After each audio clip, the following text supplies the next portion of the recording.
let's get to the main event here. I've talked enough. The acting. Let's discuss the genius and complexity of what these two actors pulled off here.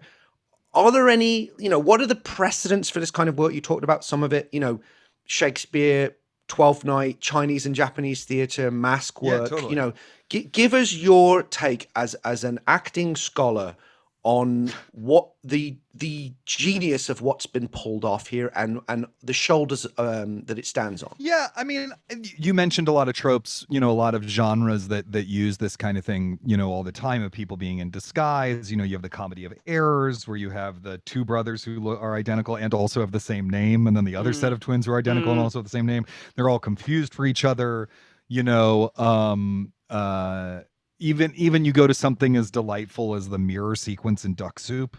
You know what I mean? We love this idea of actors being each other, and I think that the thing that makes this so. Here's where I have a little special treat for you guys. Oh my God. Right before I dialed into this podcast, I called Allesandro Nivola to talk to him about making the movie. And he told me, some things about his experiences making the movie. And he told me that I could relate them. I was like, I'm going to be on a podcast talking about this, so don't tell me anything you don't want me to tell them. I was like, no, it's fine. And what he said specifically about Travolta and Cage is, hold on. I'm like having a euphoric moment. He said, it's incredible. Well, Nick is an eccentric guy to begin with. The way he is as an actor is no holds barred. And John is a pretty flamboyant performer. He's an entertainer. They're both natural entertainers on a grand scale, but in different ways. And I think they sort of realized that they had this great opportunity to both honor each other and make fun of each other at the same time. And then to enjoy what's almost a little bit of a roast, doing impressions of each other. Wow. And so I think that really is the key. And, I remember from John Travolta's Inside the Actors Studio that he and Nick Cage spent a lot of time together to get to kind of learn each other's mannerisms and stuff like that. And indeed, actually, I don't think John Travolta is really good in the movie until he's playing Nick Cage. Part of it's that Sean Archer is such unpleasant company, but once he becomes Nick Cage, he really lets rip. The performance gets so fun. And of course, Nick Cage has these amazing moments where he's having this euphoria of being able to act out as Castor Troy. And then he starts crying and then he stops himself from crying. It happens once in the prison fight scene with The Wire's Chris Bauer. And it happens again when he's taking the drugs. And he's saying we're going to take his face off and all that stuff. So, I think it's, I think it's kind of amazing. Sandro also told me, since I got the real deal from him, I don't know if this is in the making of, but in that making of documentary, does he talk about kind of the sources for his character and how he built the character? No, great. Yeah. So he said that the part as written in the script is like a mini me. Right? He's described as wearing leather pants. He's dressed like a less cool version of Castor Troy. He said, I might have even worn leather pants when I went out to LA to read for the role. Right. And at this point, Sandro had been on Broadway. He had done only one other movie, really, which was this John Hughes, or a movie that John Hughes wrote but didn't direct. And so when he got cast in the role, he said, I realized to try to out Nick was a bad idea.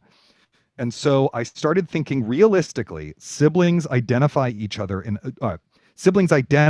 opposition to each other. Here's the part that's going to blow your mind.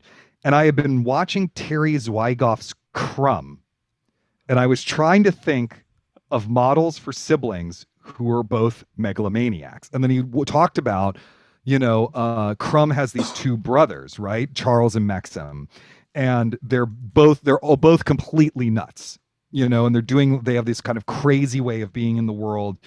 Charles commits suicide at some point, over the course of the making of the film. And he also is keeping this journal where the writing gets smaller and smaller and smaller until it's microscopic. And he said, so I just started fixating on these guys as a perfect model for the brothers and their relationship, because they all had this way of talking and a shorthand that in their own crazy way, they had a language of their own. So I decided that I was going to imitate Charles Crumb's voice. So if you watch Face Off and then watch Crumb, you'll see I'm doing that voice. I lifted it and some of his physicality. But then he showed the movie to Nick Cage. He went to Nick Cage's house and they watched Crumb together.